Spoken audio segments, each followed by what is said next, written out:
Hey guys, today I'm going to be talking about 5 really easy ways that you can continuously make videos for your social media profile in real estate.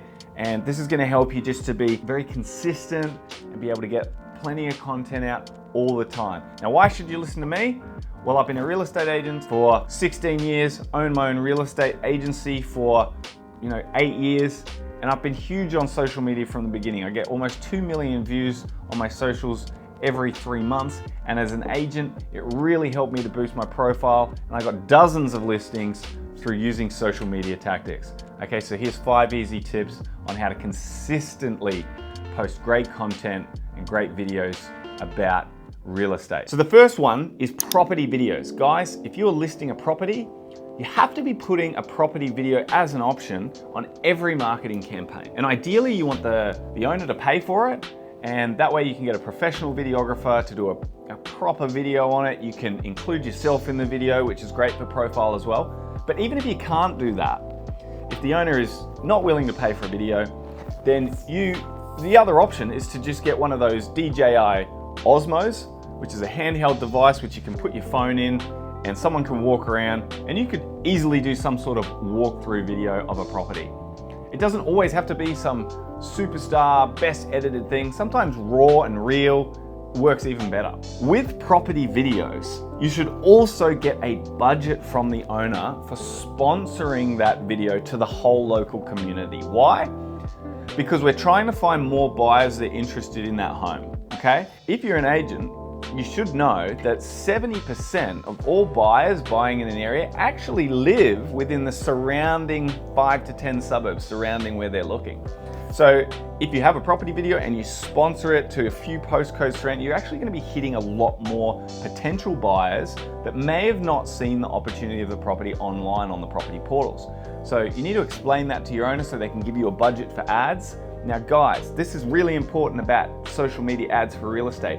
We are super lucky. We are in an industry where localized advertising works so well for us. You never see a painter or an accountant putting ads on Facebook because it's so expensive for them and they don't care where their clients come from. But as an agent, we specifically like to target ourselves and become the market leaders in specific areas or postcodes. And it's really easy to sponsor ads just to those areas. So all the people that you're hitting with your ads live in the area and potentially own property. And it's actually super cheap to advertise to all of those people. So if you're not taking advantage of property videos on your listings and you're not sponsoring those locally to all of the people who also own homes in that area, then you're just missing out on so much advertising that's going to get you ahead. Now, number 2 is testimonials. Testimonials are so important. As agents, we all love to say how great we are.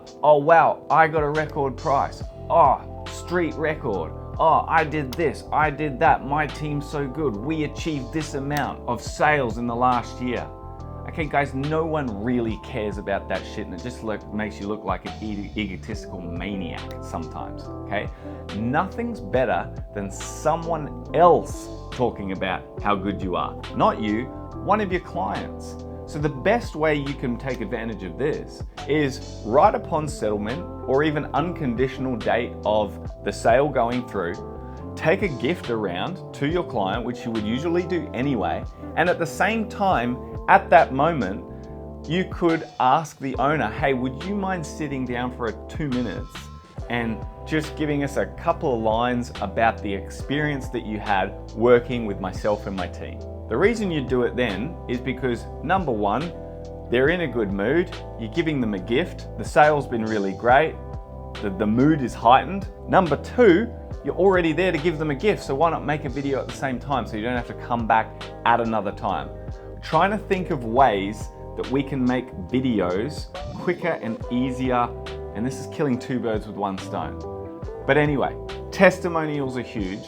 What you can do is you can use those testimonials as posting them as one longer testimonial on Instagram or Facebook, and then after a while, once you've got a collection of testimonials, you can do like a mashup video of testimonials.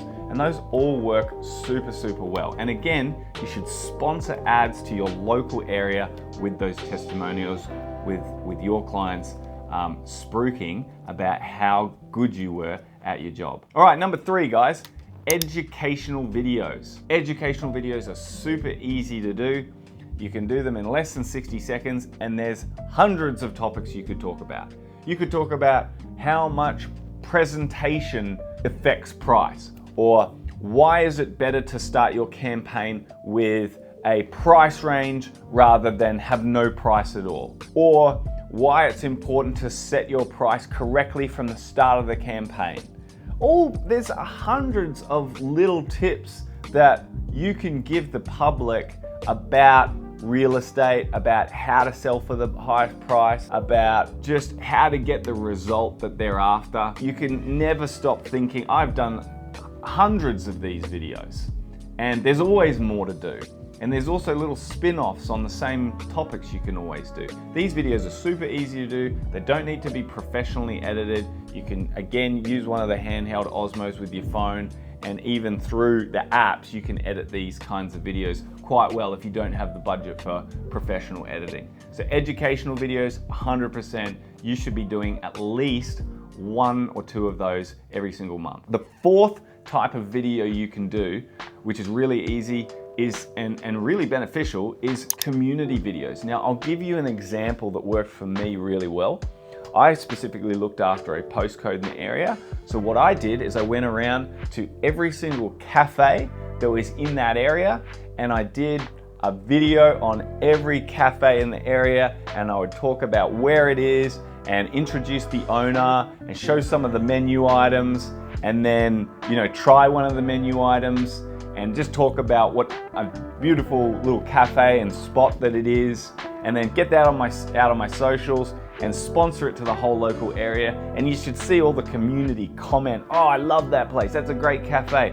And this is going out to all the owners in the area that know and love and want to support their area, and you being the agent that is supporting other business. It's just a really good look, and it's an easy thing to do, and it's fun, and it's helpful to someone else. So it's just a great piece of content. So, I would get around to all your favorite local businesses and do a video like that. Other things you could do is like sponsoring school fetes, school community things, maybe local sports teams, and just doing little videos and photos about that and getting them on your socials. So community is really important as a real estate agent. Get some videos done about that. 5th and final way that you can leverage yourself through video is great stories about property sales. This is super easy, guys. Every sale, you can just do a quick vid at the property and say, "Hey guys, I'm just outside this property at 1 Smith Street. It just sold for a fantastic price, and I want to tell you a story why." And then tell them the story. It could be, "Look at this front yard. It looks fantastic. It's perfectly manicured, and I had a lot of people come through with their kids and say, this yard is just perfect." Well, if you had seen this yard 3 weeks ago, it was overgrown, not looking very used and maintained. The garden was a bit frazzled, but we got the gardener in, we cleaned it up, we made it look its best, we made it look nice and spacious and usable. And I had so many people comment on that and say how that area of the house really suited what they were looking for. And I 100% genuinely think that I was able to negotiate a much higher price for the owners because they invested in fixing up this area. Now, that could be one tip. You could have a new tip or a new story about different properties and why they achieved a great price. And there's always a different story that you can talk about that's going to be interesting for people who love property, who live in their area, and are potentially thinking of selling. So that's a really easy way that you can continuously make content for your socials. So there you go, guys. There's 5 easy ways. Now, what I wanted to do today is give you 5 easy ways that you can continuously make content, okay? Because doing things like profile videos and videos about your team, you can only do them like once a year, once every couple of years. But these 5 tips I've given you are things you can continuously do so that you've always got content coming, and that's how you build your audience and your following and your profile online over time. Thanks for listening, guys. I'll see you in the next one.